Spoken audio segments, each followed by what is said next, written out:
नमस्कार दोस्तों, दुर्गा सप्तशती के 7वें अध्याय में चंड और मुंड के वध का वर्णन किया गया है। महर्षि मेधा ने कहा, दैत्यराज की आज्ञा पाकर चंड और मुंड चतुरंगी सेना को लेकर हथियार उठाए हुए देवी से लड़ने के लिए चल दिए।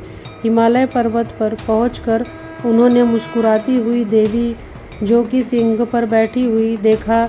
जब असुर उनको पकड़ने के लिए तलवार लेकर उनकी ओर बढ़े तब अंबिका को उन पर बड़ा क्रोध आया और मारे क्रोध से उनका मुख काला पड़ गया, उनकी भ्रुकुटियाँ तन गईं और उनके ललाट में से अत्यंत भयंकर तथा अत्यंत विस्तृत मुख वाली लाल लाल आँखों वाली काली माँ प्रकट हुई, जो कि अपने हाथों से तलवार और पास लिए हुए थी।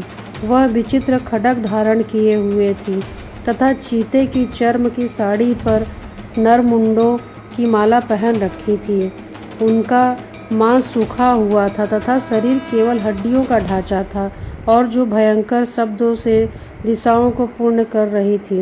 वह असुर सेना पर टूट पड़ी और दैत्यों का भक्षण करने लगी। वह पार्श्व रक्षकों, अंकुशधारी महावतों, हाथियों तथा सवार योद्धाओं, घंटा सहित को एक हाथ से पकड़ कर अपने मुंह में डाल रही थी। इसी प्रकार से घोड़ों, रथों, सारथियों व रथों में बैठे हुए सैनिकों को मुख में डालकर भयावह रूप से चबा रही थी। किसी के केस पकड़कर, किसी की गर्दन पकड़कर, किसी को पैरों से दबाकर, किसी दैत्य को छाती से मसल कर मार रही थी। वह दैत्य के छोड़े हुए बड़े बड़े अस्त्र शस्त्रों को मुंह में पकड़कर और क्रोध में भरकर उनको दांतों से पीस रही थी। इनके कई बड़े बड़े असुर भक्षण कर डाले, कितनों को रौंद डाला और कितनों को मार डाला। कितनों को माँ ने तलवार से मार डाला, कितनों को अपने दांतों से समाप्त कर दिया। इस प्रकार से देवी ने भक्षण में संपूर्ण दैत्य सेना को नष्ट कर दिया। यह देखकर महापराक्रमी चंड काली देवी की ओर लपका। मुंड ने भी देवी पर अपने भयानक बाणों से वर्षा का आरंभ किया और अपने हजारों चक्र उस पर छोड़े। उस समय पर चमकते हुए बाण चक्र देवी के मुख में प्रविष्ट हुए इस प्रकार दिख रहे थे जैसे मानो बहुत से सूर्य मेघों की घटा में प्रविष्ट हो रहे हों। इसके पश्चात भयंकर शब्द से काली ने अत्यंत जोश से भरकर विकट अट्टहास किया। उनका भयंकर मुख देख नहीं जाता था। इसके मुख में श्वेत दांतों की पंक्ति चमक रही थी। फिर उसने तलवार लेकर हाथ में शब्द कहकर चंड के ऊपर आक्रमण किया और उनके केस पकड़कर उनका सिर काटकर अलग कर दिया। चंड को मरा हुआ मुंड देवी की ओर लपका, परंतु देवी ने क्रोध से भरे हुए भी अपनी तलवार से यमलोक पहुंचा दिया।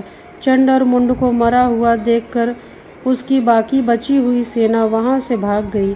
इसके पश्चात काली चंड और मुंड के कटे हुए सिरों को लेकर चंडिका के पास गईं और प्रचंड अट्टहास के साथ कहने लगी, हे देवी, चंड और मुंड दो महादैत्यों को मारकर तुम्हारी भेंट कर दिया है।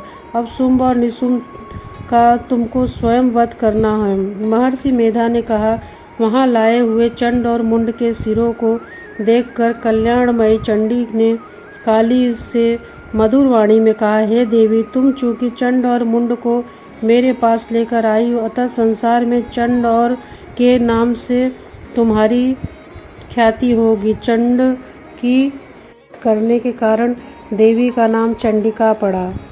चंडा भी कहते हैं माँ अंबिका को।